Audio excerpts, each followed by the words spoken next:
There's a concept in business strategy called the mustard problem. Yeah, you heard that right. The mustard problem. And it goes like this. A sandwich business tries to do everything. A little bit of this, a little bit of that. It's fine. It gets by. But when good enough execution becomes cheap and abundant, which AI is making happen right now, the sandwich shop eventually loses whatever luster it thought it had. First slowly, then all at once. And the worst part? Nobody's going to miss it. A mustard business does one specific, important thing. And it does it so well that people can't imagine getting it anywhere else. It's not the whole meal, but it's the thing the whole meal falls apart without. Here's the uncomfortable question. Do you know which one you are right now?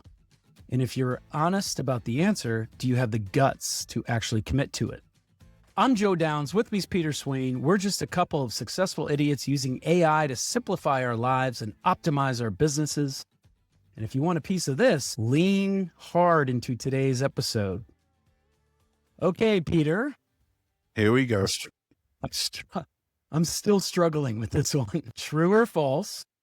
The British are the world's greatest mustard business when it comes to queuing. Nobody does it better.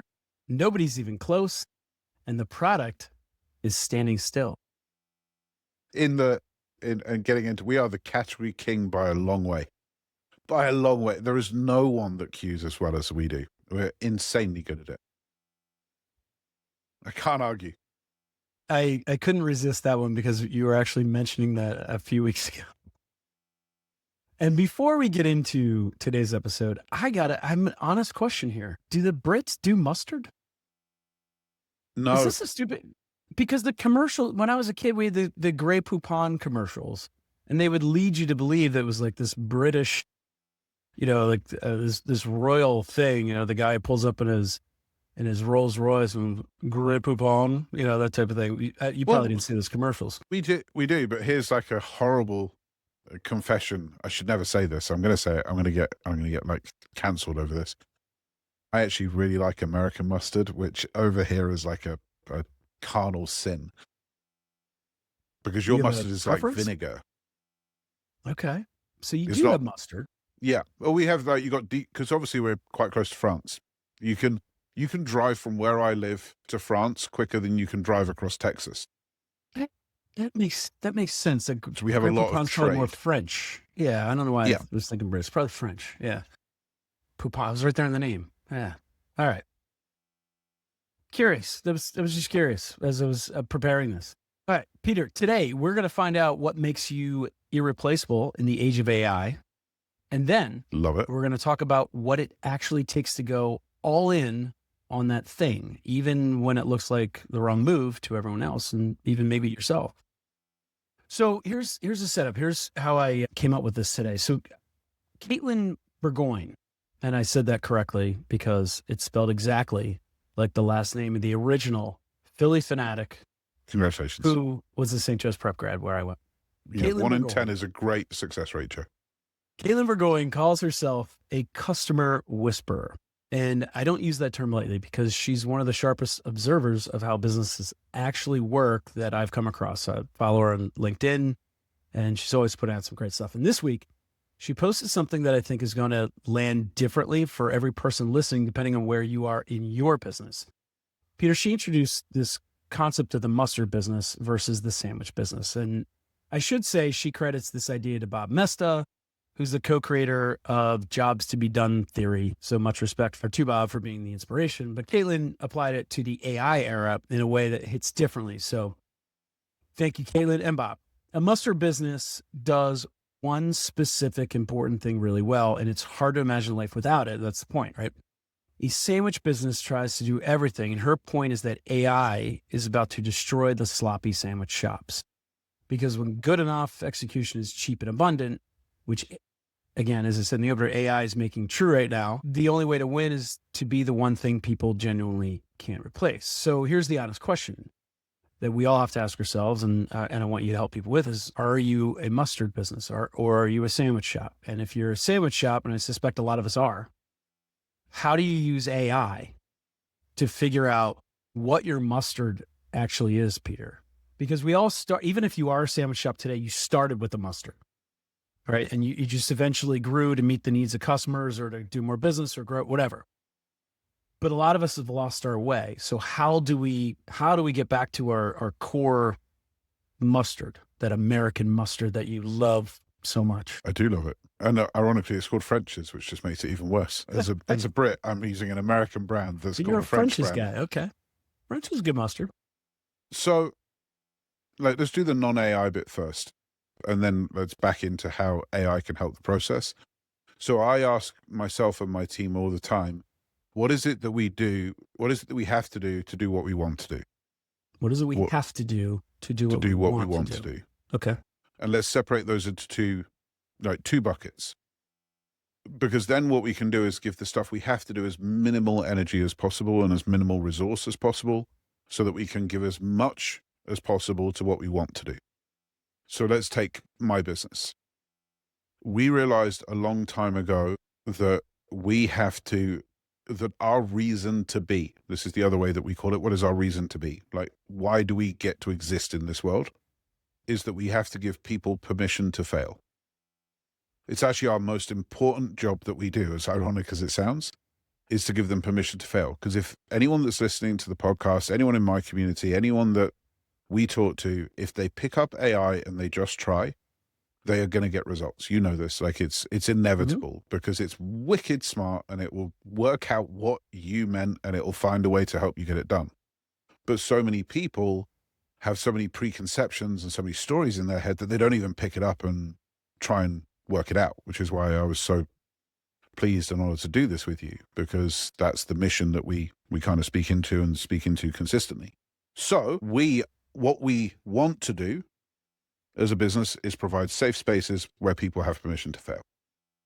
What we have to do that is have Zoom calls and have logins and have courses and yada, yada, yada, yada, yada. So they get as little of our energy as possible, whereas providing that safe space to fail gets as much of our energy as possible. And that helps like as a barometer. Now, backing that into AI is incredibly good at interviewing you. And you can literally just prompt it like, hey, I want, reference Caitlin.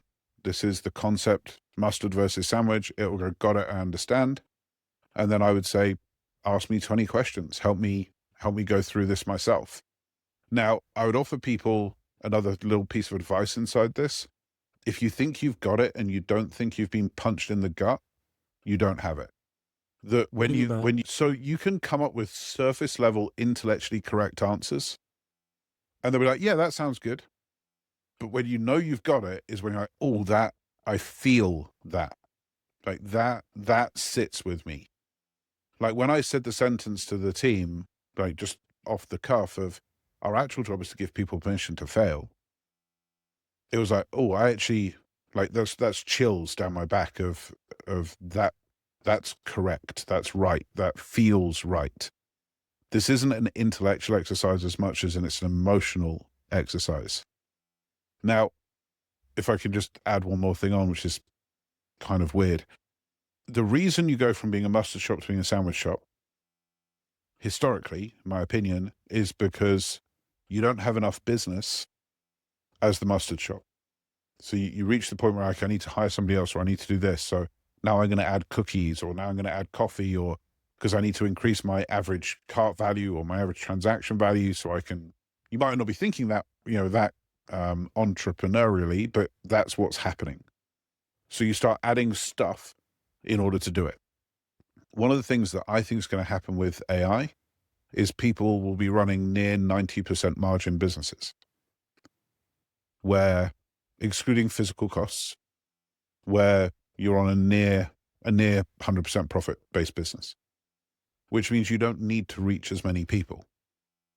You don't need to have as many customers. Because historically, to create $1 million business, like $1 million profit business, if you're on a 30% margin, that would be a very respectable number. You'd have to create a $3 million revenue business. And a $3 million revenue business comes with $3 million revenue business problems.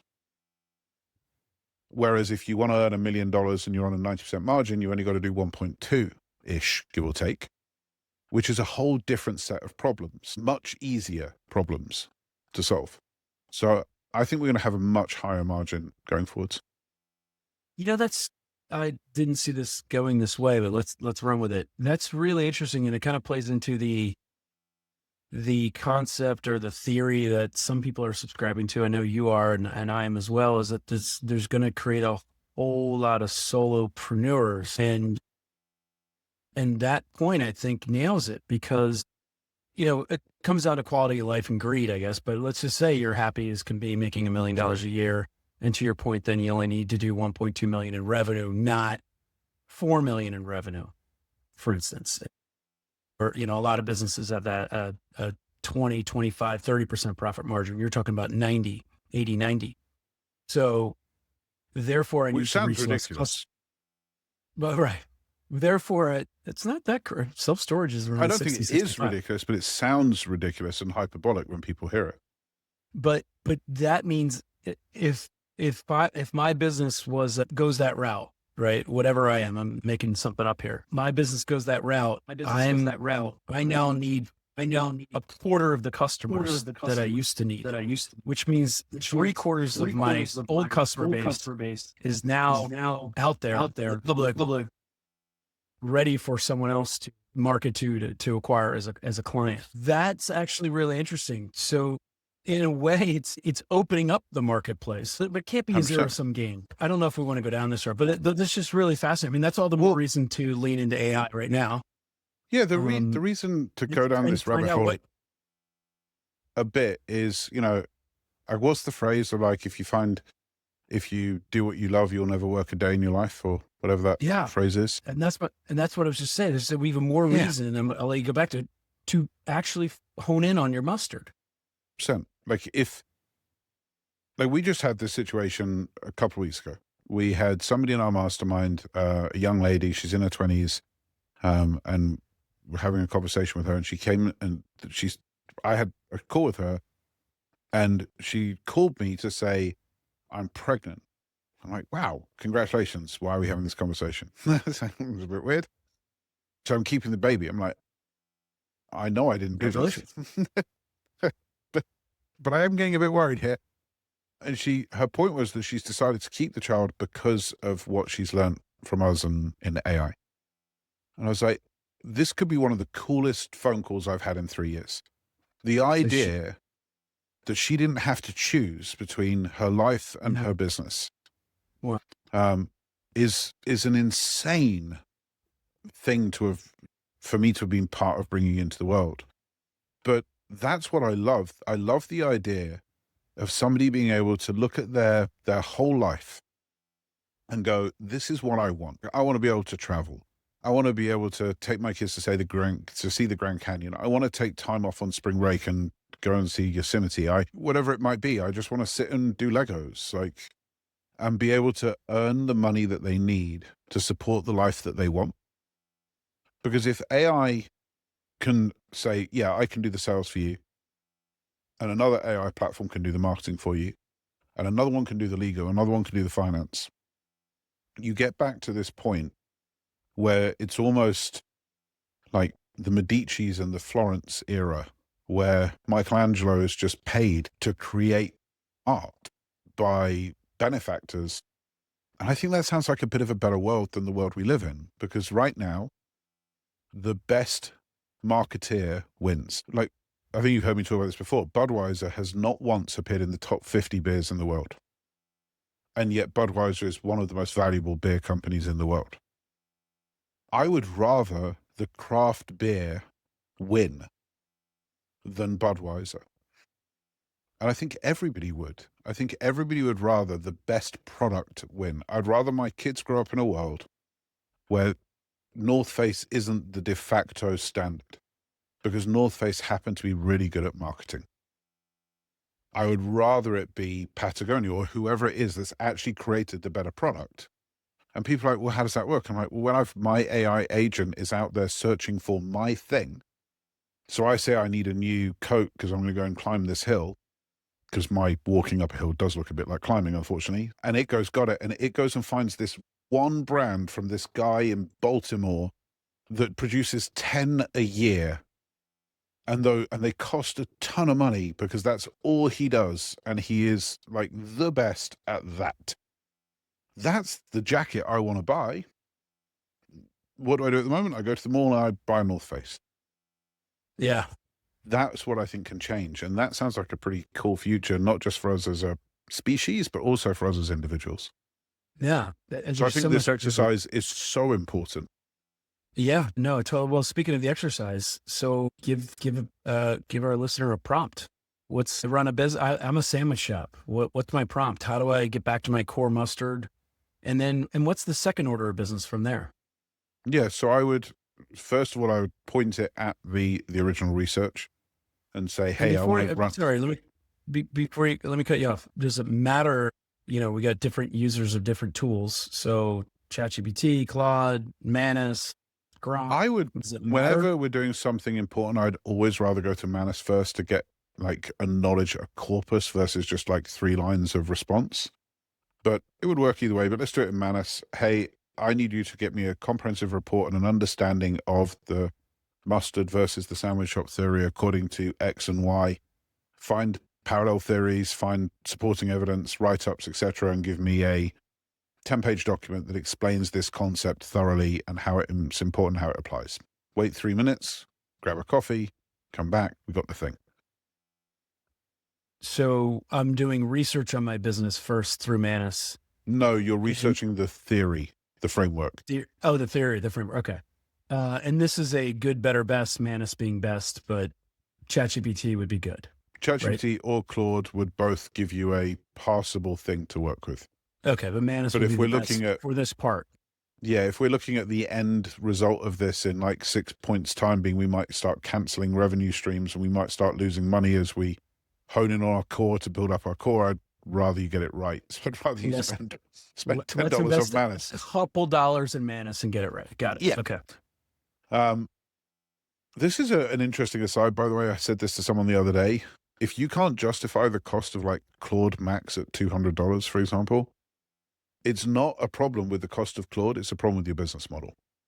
I agree. If you can't get ROI out of AI, I promise you it's just you're using it wrong, not that it has a problem. I don't even know how to calculate the ROI. It's well over X, could be approaching 1,000. I would agree. I don't know how you would do it because anyway, so we've got this, what is this framework thing? Then I would go to something like, I would go to Claude, ChatGPT, something like that. And I go, okay, I want to work out what my secret sauce is, what my special thing is, what is it? Why do I exist? What is my reason to be? Whatever words people come up with. Please reference the attached. Now, you've heard me say this, Joe, but I don't like giving people prompts. I like giving people prompt patterns. So I don't ever really want to give someone copy and paste this. And there's a really important reason for it. And it's that AI mirrors your communication patterns and your communication styles. So if you copy and paste somebody else's prompt, the conversation will align with how that person wanted to have a conversation. Almost every 8th word of my prompting is a curse word because I want it to curse back at me. Because What's rightly the or ROI on that? wrongly, sorry, What's the ROI on that? infinite. Okay. Because it's what leads you to carry on using it. If it feels like a natural conversation, let me give you an example. Everyone has been to visit their grandma when they're old, right? Yeah, sure. Right. Those are very rarely natural conversations. Most people say, how long until I can leave? How long should I be here for? 5, 10 minutes? It's not that you don't love your grandma. It's that she's from a different era. She's from a different culture, a different background. Depending on how young you are, you've been told how to speak to them. Don't say that. Don't say this. Do say that. So We you were just just have told to this. go outside. So Yeah. we didn't interact that much. Exactly, right? So you're like, go say hi, do this, then come out. You're like, okay, got it. Whereas if you speak to your best bud at a bar, you can be there for 20 hours and time has just flown by because it's a very natural conversation. So what do you want your AI to have? a stunted conversation or a natural conversation. I'm So with you.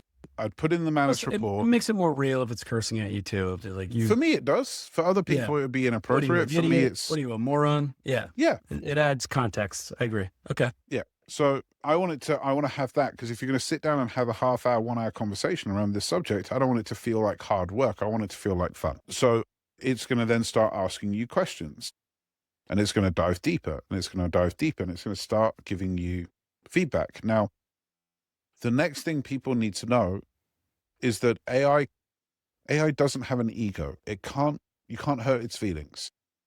So, because it doesn't have any. So if it gives you a bad answer, you just tell it, this is a bad answer. This is terrible. In the early days, we used to have a prompt pattern where you'd always put, imagine this was an 8 out of 10 answer, now give me your 10 out of 10 answer. So you just go, no, that's not right. Try again. And that's why I said, keep going until you feel it. Keep going until it lands. Because AI will give you intellectually the correct answer. But that doesn't mean it's the correct answer for you. And if we truly do live in abundance, the thing you do could just be so good at that one thing that people, as you said, will go out of their way to do it. Like as you said, I just spent a week in Boise. Boise is not easy to get to from the UK, but Russell Brunson, I'm honored to be part of his inner circle, is like, hey, you want to come and hang out with me for 5 days? I'm in Boise because my family's in Boise, my kids are in Boise, and when I finish play with Jarl in the day, I want to go and kiss my kids at night. Okay. Because he's the best in the world. So yeah. He's the Grey Poupon. Yeah. He is the Poupon. So I will travel to Boise. All right. So Manus is our first stop for the context. Then we need a prompt pattern to interview ourselves, right? We need AI to help us help ourselves by teasing out of us what at the end of the day, what our core mustard is from a business standpoint, but really the way you're talking, and I agree with you, it's really what's in your heart. And what's in your heart is probably why you started this business or you created whatever your mustard is in the first place. Yep. And then you add on all this other stuff to try and make it work. And then what about from there? I'm thinking I would use Claude to once I feel like I've extracted, and I would probably use Claude to interview me, right? Once I've extracted, that's perfect. Then it stays all inside of Claude in a project, I guess. But once I've extracted what I feel is the mustard from me, the mustard seeds, if you will. I don't know. It's just going to get corny. The analogies, whenever you stretch an analogy, the dad jokes are just going to start rolling. Yeah. Once I've got my core, then I'm guessing I want Claude to help me with a roadmap, right? How do I shed the noise? Should I, and how do I, or is it just, I need to focus? Because the counter argument to this is if you're so good at this mustard, people are attracted to you, and sometimes they want other things that you're maybe pretty good at. So why not offer it? And that's the counter argument here. Well, and I think what sandwich shops offer it, but they lose the focus on the mustard, what brought people in. Yeah, I don't think you should. I think the people that made that counter argument are missing the point. It's not about not offering those things. It's about not losing focus on the thing that you do. Yeah. Like Starbucks makes a ton of money from cake and biscuits and cookies and sandwiches. Coffee's gotta be good. Yeah. Coffee's got to be good. It's a coffee house. Right. A friend of mine ages ago did this keynote, and it was about how do you win as an entrepreneur, and Kevin Rose, and his keynote was called Always Hold Australia. And his point was that if you play Risk, everybody dashes for Australia because it only has one in and one out. So it's quite easy to hold Australia. And once you've hold Australia, you can go and try and conquer Africa, and you can come up through there and try and go to America. And if you're not on the map near Australia, you try and hold South America. But you never try and hold North America, Europe, or Asia to begin with, because it's a nightmare. Risk is something I would like to play as an adult. Yeah, it's a great game. I I love it. think I got it 3 or 4 times as a kid and maybe lasted 5 minutes with it. Well, I think this analogy is not going to land very well then. But his point was, do the thing you do and do the thing you do very well, and never lose sight of doing the thing you do very well. And once you do that, you can then expand into other areas and start doing other things, but you should never, ever not be the greatest at the thing you do. Yeah. Like Google as an example. Google builds hundreds, Gmail, Calendar, Google Workspace, Admin, or Google Maps, hundreds of other businesses. But the majority of their R&D and investment goes into google.com. Yeah. Search. They understand that search underpins everything they do, and they will not ever, no, that's not true. They may lose it, but they're not going to lose it through lack of focus. Yeah. Which is why I think they were late to the AI game. I think they were late. I don't think they were late to the AI game. I think They that they birthed it all, but the Gemini was one of the later ones to come out. but I think they deliberately held off until they knew that they could deliver quality. That it's the innovator's dilemma, right? OpenAI and Claude had nothing to lose because they didn't have a business. Google had a ton to lose, so they had to go a little bit slower. Anyway, so once we've gone, okay, we're going to do this, what I would suggest is not the roadmap first. I would suggest the next exercise is, okay, let's plan a business that just does that. Help, Claude, help me generate $1 million business around that. My muster. And I would start completely from scratch, like 0 employees, 0 revenue, 0 products, 0 services. I want to make money from building Lego. I want to make $1 million business building Legos. And I would start there. And once I'd got this business plan, this kind of alternate reality future state done, I would then go, okay, I'm here and I want to get here. This is classic start with the end in mind. Mm-hmm. How do I get from here to here? Because you need to actually know what this thing looks like. We don't want to start destroying our existing business to turn it into something else until we know what the something else looks like. Yeah. Yeah. This is really, if you're, for the entrepreneur, this is one of those, I loved reading this whole Muster Business post because it really, it made me think about my own business and the self-storage education business. And, I think for a while we were living the sandwich version, of this, probably longer than I want to admit. We were trying to serve everyone who was just interested in buying self-storage, the people chasing $5 and $10 million portfolio deals, and the institutional guys. And at the same time, we're also marketing to and catering to the husband and wife team and the brother-in-laws who are just trying to build something together, or the 2 neighbors who, had an idea around the fire pit, right? The solopreneur, the entrepreneur, or the solopreneur. And they can only really afford to buy self-storage deals in the $400 to $2 million range. So you got this, like, the full spectrum here. Who do you market to and how do you talk to them? And I wasn't, we just weren't having as much success with that first group, the bigger, broader range group, from a marketing standpoint, from a fulfillment standpoint. But my goodness, we were like, to the husband and wife team, to the smaller group, that second group I mentioned, I don't mean smaller that way. I mean, to the group that wanted to start smaller. We were so successful with them. And it took us a little while to figure it out. Stop trying to be everything to everyone in self-storage education. You just focus on the people that we could be the most effective with. And I think that what we came to realize recently, even before I read this, was that that's our mustard. I didn't put a label on it, but now I will. That's our mustard. And that's what we're building at storagemoguls.ai, which, obviously you're consulting with me on. And it's not, we took the time to say, who are we most effective with? Who's having the most success? It's not everything for every one version anymore. It's the version built specifically for the husband and wife team or the solopreneur. And then we go back to this. If you can create $1 million business on a very, very high margin, you don't need to go and acquire bad customers. You can just acquire great customers. And not only, I'm sorry to cut you off, but I'm passionate about this because I'm living it right now. The joy that my team has around helping that group class type avatar of people. There is joy, put it that way.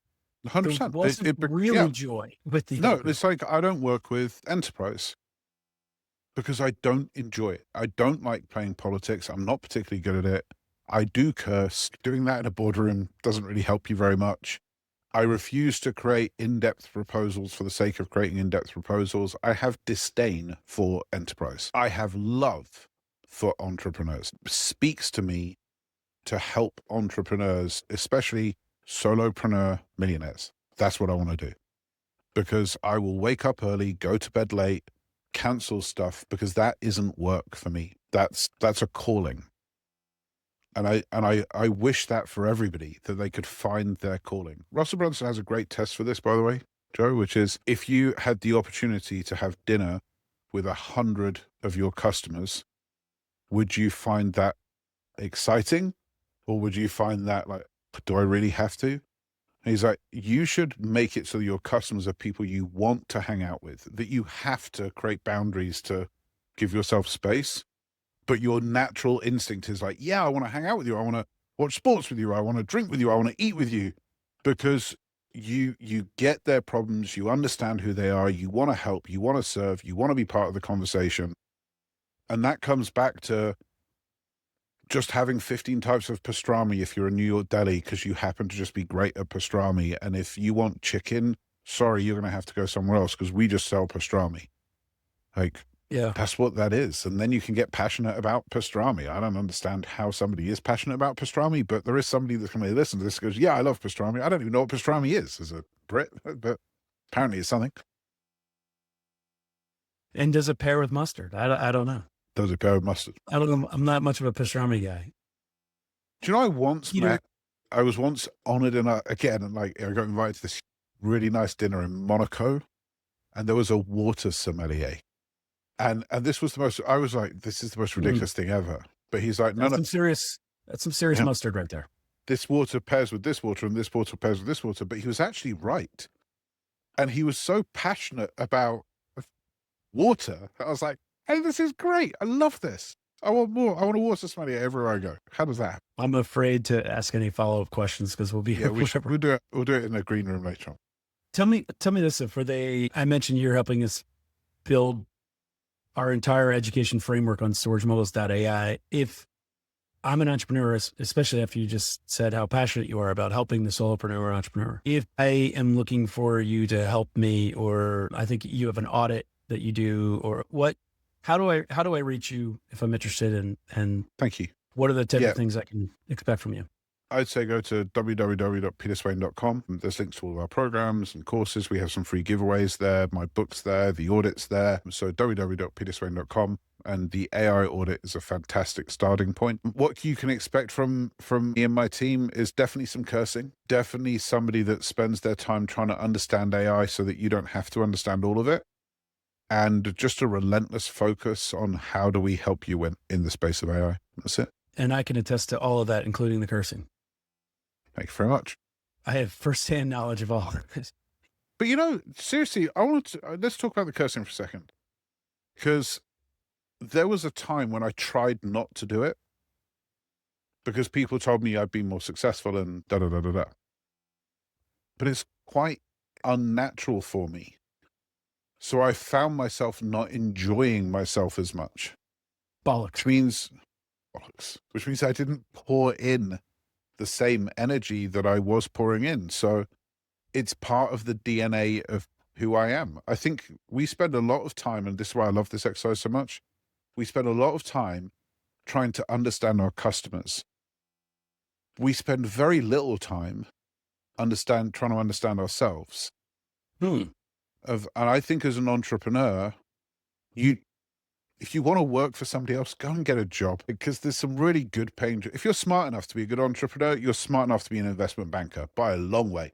So go and do that. Go and earn yourself $1 million a year working for somebody else. One of the reasons that entrepreneurs work for themselves, apart from the fact that they're slightly mentally unwell, is because they want to do their thing. So do your thing. In your way. In your way. Just be you. Yeah. Be 110% you. because you were just talking about it for storage moguls. It's so important to be able to say who you can't help and who you don't want to help. Like, you don't want to help people that are on $100 million. It's like, great, that's awesome. Like, you want to go at 50, 100, self-storage, brilliant, love it. But we're not the people for you, because it helps the people that are for you. It helps them understand of like, oh, okay, cool. This is who it is. This is how they can help. Got it. Brilliant. And honestly, I think that's the gut check of this whole segment. A lot of us build our businesses by saying yes to everything. And that worked for a while, but the market, it changes. And when AI can do good enough on demand now, good enough isn't good enough anymore. And the businesses that win from here on out are the ones that can't imagine getting what you're doing. Someone else can't imagine getting from anywhere else. Right. So that's your muster. And I love that you also just tied in, you have to focus on your own personal mustard, because that actually, as an entrepreneur, we talk about this all the time, your life blends with business. So if it's going to be authentically true all the way through, make it authentically true all the way through. And the good news is and the world needs more authenticity. Yeah. People can sense it a mile off, and they can see it. And AI is going to make unfortunately, way more inauthentic. The internet is going to be awash with inauthentic generated content. So the more of you there is, the better it is for you. Folks, good news is, if you don't already know what yours is, your mustard is, Peter just gave you the playbook to nail it. So, all right. I love this next segment to follow the mustard. I guess we'll call it the cheese, because it pairs perfectly with what we just talked about. And that's also cheesy that I just said that. So Justin Welsh, I told you there's dad jokes are lurking around every corner. Justin Welsh had a post this week that went generally viral quickly, like 5,000 reactions in under 24 hours, that's a lot on LinkedIn. He said that nearly everything he has, the life, the business, the freedom, came from the choices that seemed unreasonable at the time. Not the safe choices, the ones where people around him thought he'd lost his mind. And his point was that the reasonable choices, the steady paycheck, the sure thing, the path that everyone approves of, those keep you housed and respectable, but they don't move you forward. Now, here's why this lands differently after what we just talked about. We just spent the last segment figuring out your muster and the thing you do that no one else can, right? And the thing you're passionate and that you love about. But knowing your mustard's only half of it, Peter. The other half is actually committing to it. Even when it looks like the wrong move, maybe to you, but certainly to all the naysayers around you. And the expression that you're the average of the 5 people you keep company with. Unfortunately, the people you're related to get to take some of that time and some of that space. And unfortunately, sometimes they're some of the naysayers, even if it's out of love. So Peter, how do you use AI to evaluate those big, scary, this might be a terrible idea decisions so you can take smart risks instead of just reckless ones? In short, Peter, I've got my mustard. Now I'd like to enjoy it with some cheese. Okay. So we're going to be blending entrepreneur advice and AI advice again. So the first thing to remember in this conversation is the fear of the fear is greater than the fear. I love that. So we all know it, that once we do the thing we don't want to do, very quickly it loses our emotional, the grip on us. Like, I just told you this morning I had to do a call that I have not been looking forward to. Yeah. And it's like paused me and paralyzed me at times of, I don't want to do this. And then when I do it, within 10 minutes, I'm like, okay, well, that wasn't that bad, right? Wasn't so bad. Yeah. And there's, this is actually worth talking about. So Hormozi had a post that he did months ago, which really, really sat with me of like, what is power? And he said, if God is all powerful, then what is that? And he said, well, in his words, it's the gap between thought and reality.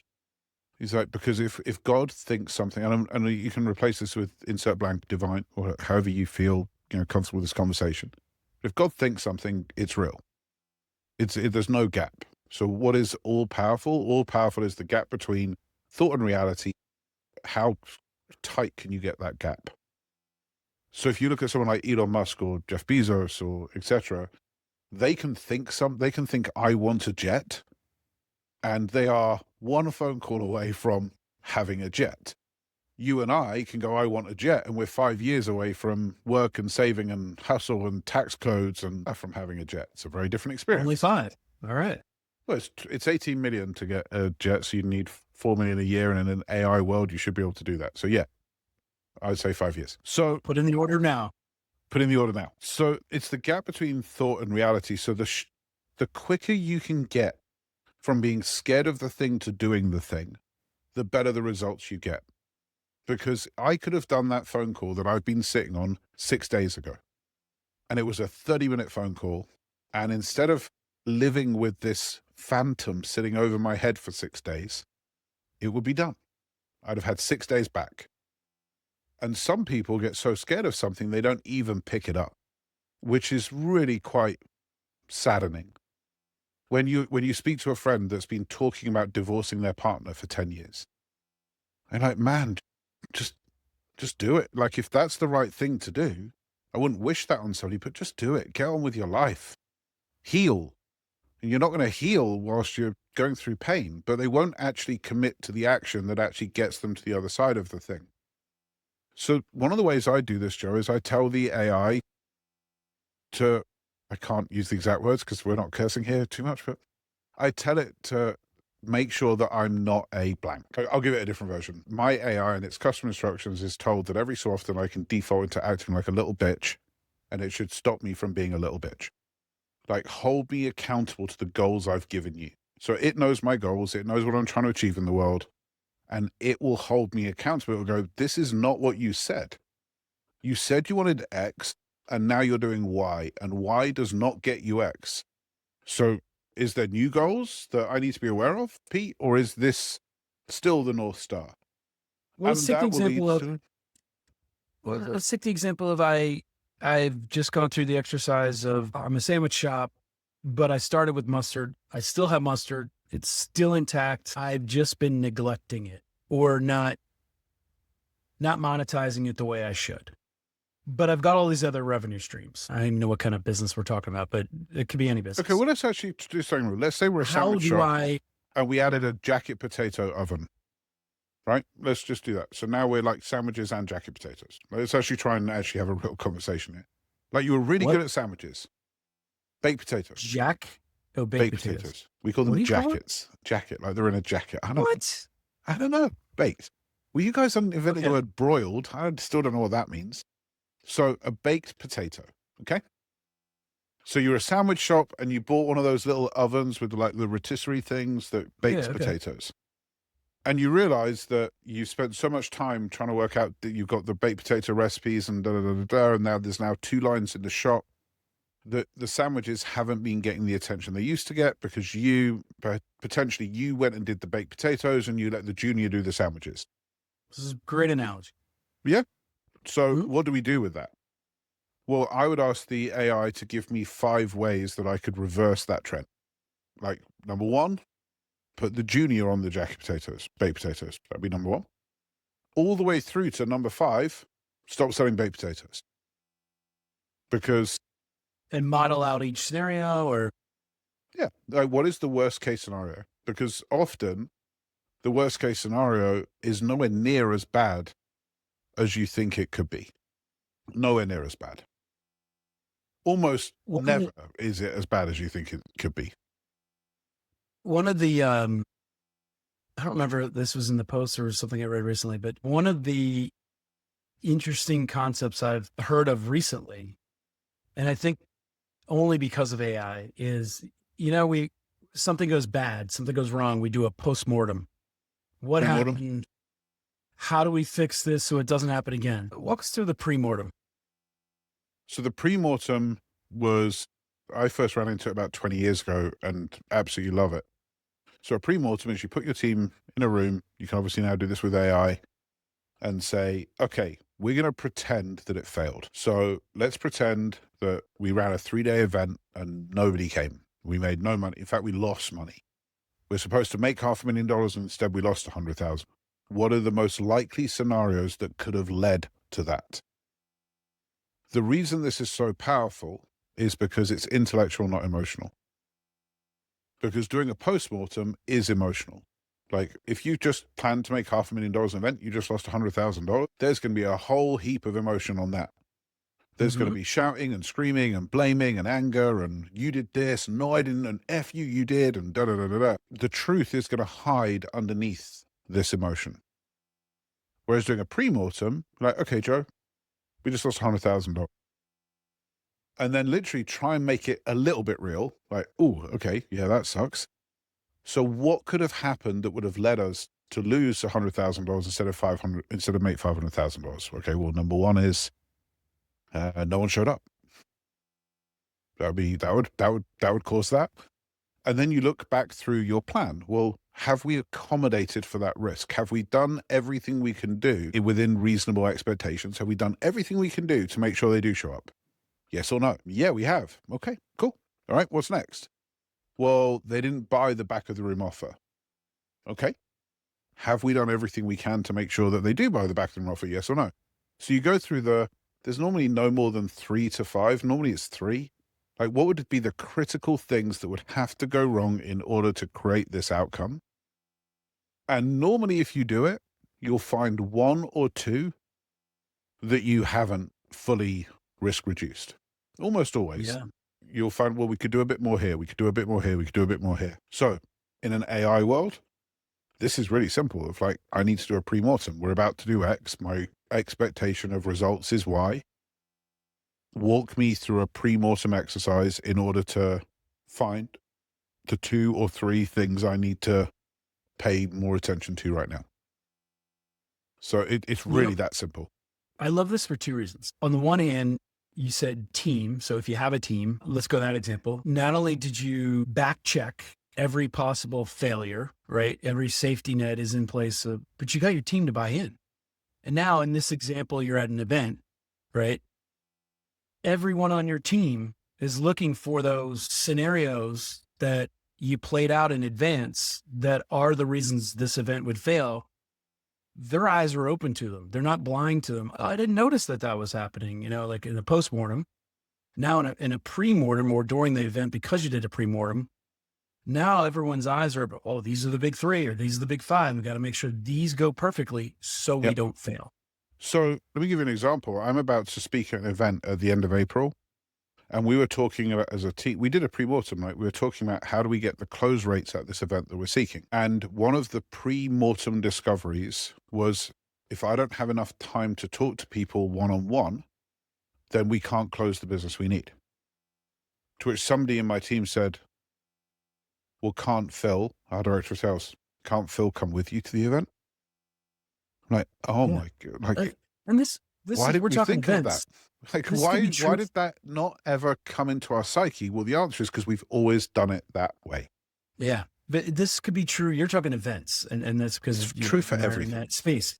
Yeah. It could be a business meeting where you're bringing in a client of 3, and this is our objective. And, we're going to make sure we do 1, 2, and 3 in this order. And we want to be true of your marriage. Yeah, well, true. You can pre-mortem your marriage. Like, what went wrong? It's probably not that the frog turned into a princess and ran across the road and married a zebra. It's probably you didn't pay enough attention to your partner. And this is where the AI is such an incredible tool, because you can't have this conversation with yourself, right? It's just, that's impossible. It was self-reaffirming bias. You're just going to tell yourself the thing you already need to hear. And you're talking to, in an AI platform, you're talking to something smarter than a human being. So it's going to have angles our feeble human brains aren't capable of thinking of. Even if we put 5 feeble human brains in the same room together, you still want to involve the AI, because it's going to come up with angles. I would recommend that every single person does the pre-mortem exercise with AI and then brings their findings back to a team meeting of like, okay, what did you find? What did we find? And use that to narrow down the 15 into 3. Of like, okay, so this is what you discovered, this is what you discovered. Great. Okay, what are we going to absolutely focus on out of this list. But the biggest thing, back to the whole point of the topic, is the fear. When you go through this exercise, you've removed all the fear. It's like, I don't know, do you ever watch the Jason Bourne movies, or are you just a Bond guy? You strictly Bond? Well, I watch them to just remind when there isn't a Bond film, I take a second class substitute. I mean, Bourne is so much better than Bond. Anyway, I was watching these with my son recently, and that's why I'm bringing it up. He has, in any situation he walks into, I realize it's a movie, but if this person exists, if this type of assassin exists, maybe they do, I don't know. They have done a premortem on every scene they're in. They know every exit. They know when this goes wrong, this is what I do. When that goes wrong, this is what I do. So that they don't have fear walking into any situation because they're fully prepared. I think that is what I think is so amazing about. Could be wrong on this, but I think premortems were invented by the SEALs or the Rangers. That would be another U.S. invention. So it's not just jazz and barbecue. Jazz barbecue beating me up in the green room. But I literally think we're adding premortem. I'm pretty convinced that premortems were invented by U.S. Special Forces because it's a great tool of like, okay, no one is dead yet, but let's pretend that only half the people in this room are coming back. Look around you. Only half of you are coming back. What went wrong? And it forces a real critical view of the plan of like, well, that could have gone wrong. That could have gone wrong. Okay, great. How do we reduce that risk to zero or as near zero as possible? Because the other thing this does, Joe, is this was a huge insight for me a few years ago. Somebody said, how do you gauge a good decision? And I gave this answer to them, and that's completely incorrect. You don't gauge a decision by the results. You gauge a decision by the process by which you go through making the decision. Because you do not have full control of the world. You can't control other people. You can't control the economy. There is always going to be variables that you don't understand. So you can have a terrible outcome and still have made a good decision. And you can have a great outcome and have made a terrible decision.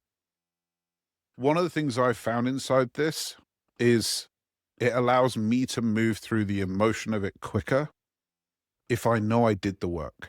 Like if the event was supposed to earn $500,000 and it loses money, and I can go back and go, you know what? It just was. I thought it through properly. I planned it through properly. I put the right team members in place. I reduced the risk. I did everything I know how to do. And on this occasion, I didn't win. I'm much more, and I don't know if I'm talking for everyone or just me, I'm okay with that. What I'm not okay with is when I don't get the results and I look back and go, I can't believe I was an idiot because I missed this and I missed this and I didn't do this and I didn't do this. That's much harder for me to move through. I think entrepreneurs are quite good with winning or losing. I think we beat ourselves up consistently when we know it's our fault because we didn't do the job properly. Yeah. What's that? Mike Tyson's? Everyone's got a plan so they gets punched in the mouth. Punched in the face.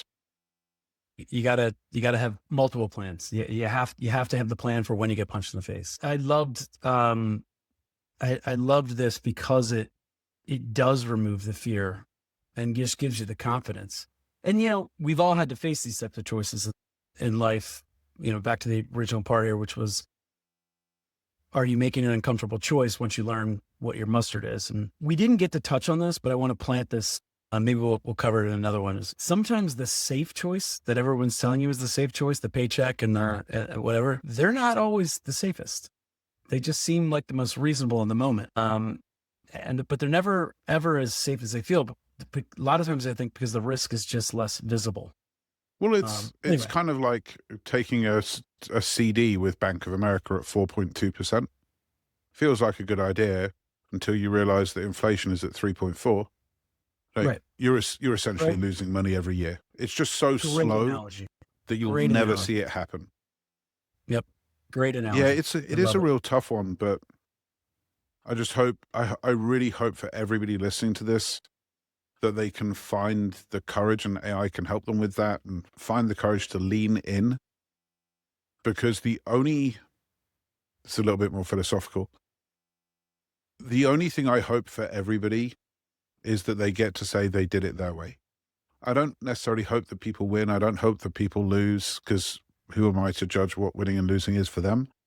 But the only winning I can truly see is just being able to say, I did it. I did it my way. I gave it I shoot my shot. When it was offered, I took it.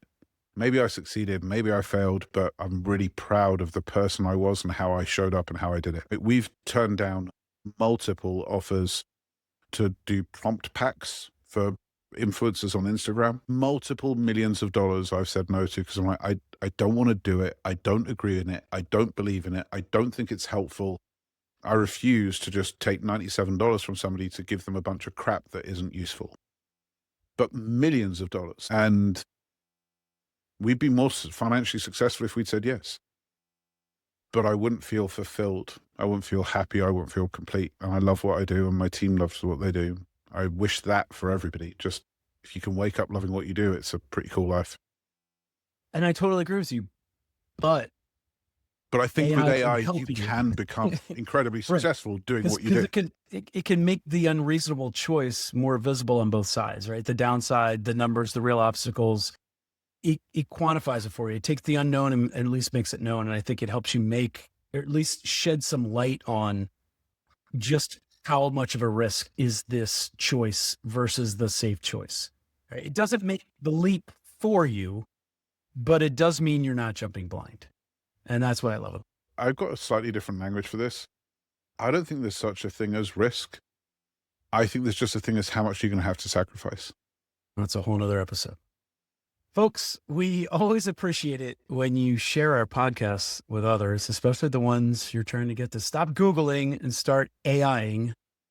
So thank you in advance. Is AIing, you think that becomes a term? AI-ifying? I don't know. We'll find out. AI-ifying, AI. Just hashtag it. You know, with Google.